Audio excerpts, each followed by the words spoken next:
Here is the thing about the day you finally retire. You think the danger is finally behind you. 40 years of saying, not yet, not yet, not yet. Now the mortgage is gone, and the kids are launched. The retirement statement finally has a real number on it. You think the worst is over, but that is the lie. The entire industry needs you to believe that exact sentence. The moment you believe it, you stop guarding the door. Here is the part that should genuinely make you angry.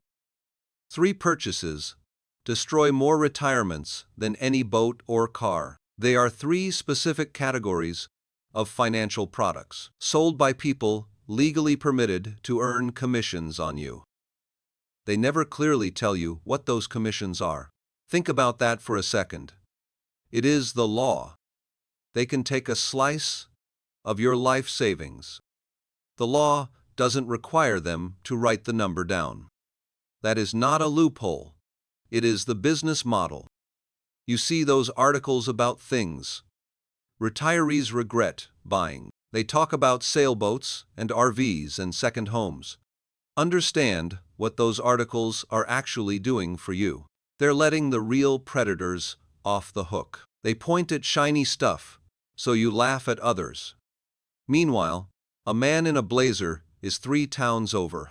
He is sliding a long annuity contract across a table to a widow who just lost her husband.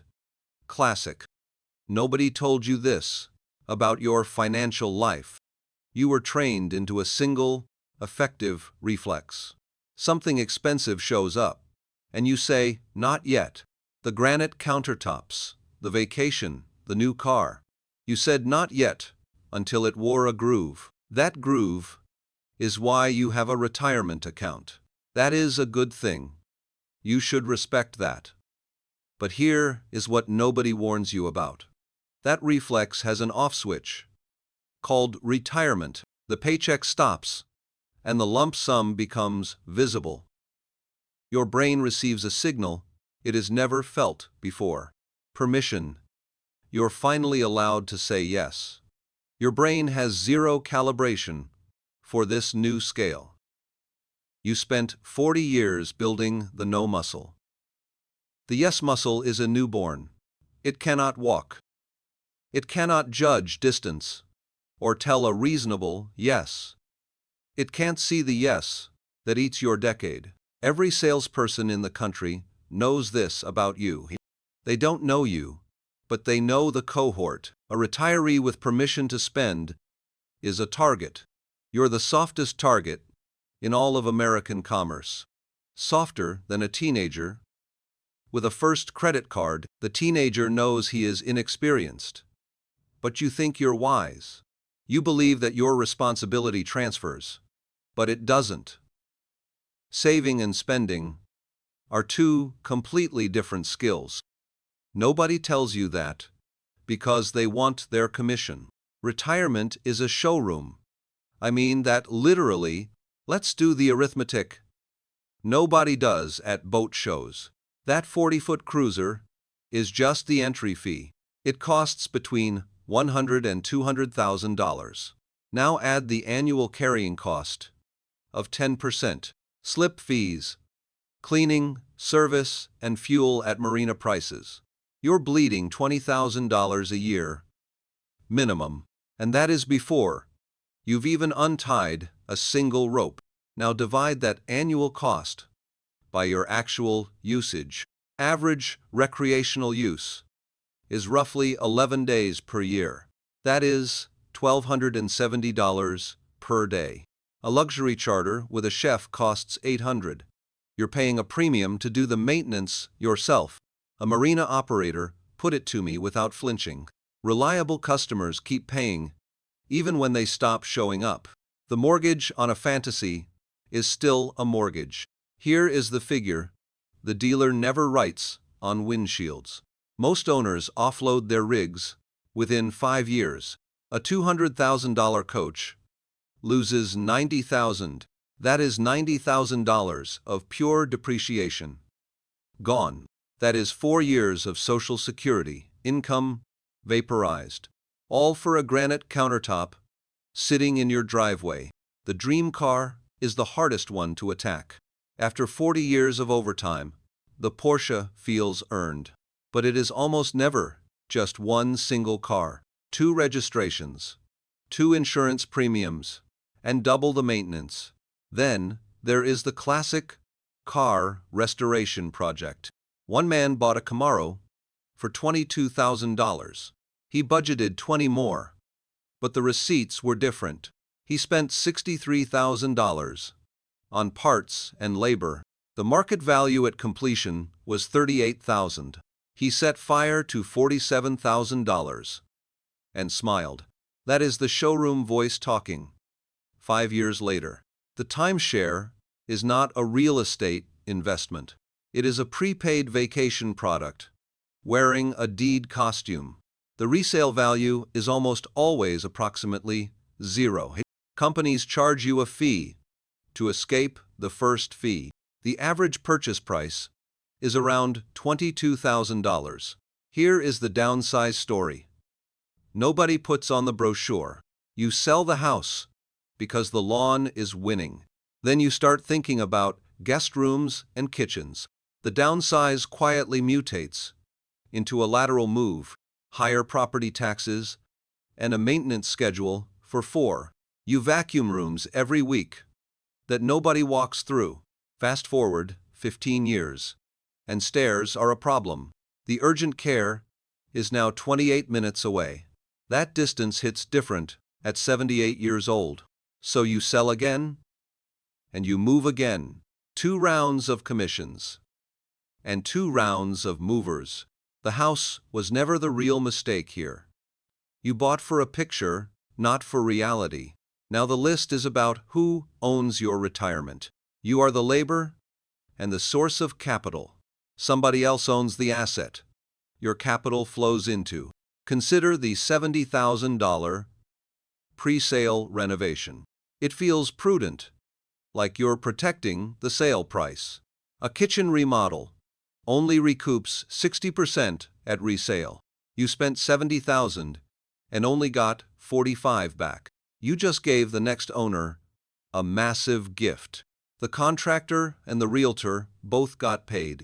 Everyone made money except the person on the deed. The renovations that move the needle are surgical. $2,000 of paint that returns $4,000. The flippers have always known this secret. They do small projects that return double the money. You do massive projects that return almost nothing. It is the same showroom logic, just a different victim. Now item 9, and this is the one that breaks people, because it doesn't feel like a financial product at all. It feels like love, gifting too much too soon. You think the danger is giving more than you can afford in one moment. That is not the danger. The danger is giving exactly what you can afford in every single moment over a 25-year horizon, while the math quietly bleeds out underneath you. Run the picture. You retire at 65 with $800,000 in the 401k. The kids are in their 30s and 40s. Your son and daughter-in-law are buying a house, and the down payment is tight. So you put in $150,000. The grandkids' college accounts get seeded, another $80,000. Your daughter's husband has a business idea, and you lend him $40,000 on a handshake, because it is family, and paperwork would feel insulting. 3 years into retirement, you've moved $270,000. Right off your balance sheet. 33% of the nest egg gone in the first 36 months. Every single gift in isolation looked affordable on the spreadsheet that morning. Collectively, they rewrote your retirement, and you won't see the rewrite until you are 72. And 2 bad market years have stacked on top of an inflation print. An inflation print you didn't model for. Here is the part of the variable annuity story that the brochure will never print in plain English. The commission on a single sale lands between 4 and 8% of the premium. on a $300,000 contract. That is $12,000 to $24,000 walking into one person's pocket the moment Gerald signs the paperwork. And in most states, under most licensing structures, the person sitting across the table is not legally required to say that number out loud. Not required, not illegal, just perfectly, surgically structured to keep the math invisible until it is too late to undo. So, let's stop talking about strategy. Strategy is what got Gerald into the chair. Strategy is the word the showroom uses while it is reaching into your account. What you need at this stage of the game is not another big idea. You need one small, boring, mechanical action that breaks the chain before the next handshake. One action, repeated, until it becomes the thing you do automatically. When anyone tries to sell you a financial product after the age of 60, here it is. Before you sign anything at all, you take a single sheet of paper and you write 4 numbers by hand. Not on a phone, not in a spreadsheet, on paper with a pen, because the slowness is the point. Number 1, the total dollar amount you're about to commit. Number 2, every fee, every load, every rider, every surrender charge, every basis point of internal expense, added up into a single annual percentage, and then converted into a real dollar figure for year 1. Number 3, the commission the person across the table will earn from this transaction, written as a dollar amount. If they won't tell you, you write the words "refuse to disclose" right in that box in ink. Number 4, the surrender period in years, and the dollar penalty if you need that money back in year 2. 4 numbers, 1 page. That is the entire action. And then, before you sign, you make them watch. You read it back, out loud, slowly, right in front of them. Because every part of this industry's pitch is built on momentum, on the warm room, on the second glass of wine, on the dinner that is already paid for, on the brochure with the smiling couple on the dock. The mechanical act of stopping, writing, and reading out loud breaks every single one of those psychological hooks at once. It is not a strategy. It is a circuit breaker. If they won't put the commission in writing, the meeting is over. You stand up, you leave the stake, you walk out past the signing table. That is not rude. That is the cheapest decision you'll ever make in your retirement. Because the alternative, on a $300,000 contract at 2.5% in layered fees, is roughly $170,000 over 20 years. $170,000 that you will never see, never get back, never recover from at the age of 68, because the math of compounding, as Gerald learned, runs in exactly one direction, and it is not the direction you want. At this point in your life, you do the same 4-number page for the franchise pitch. Total capital at risk, annual fees and royalties to the franchisor as a real dollar figure, the commission or finder's fee paid to whoever brought you the opportunity, the recoverable resale value if you have to liquidate the assets in 18 months. Gerald didn't do this.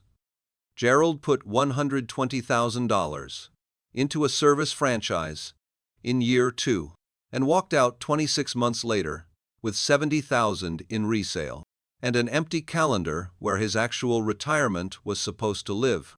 A single sheet of paper would have shown him the recoverable figure before he wrote the check, not after. You do it for the rare coins, spot price of the underlying metal, premium being charged above spot as a percentage, resale spread you'll face at the estate dealer when you eventually sell, annual storage and insurance cost.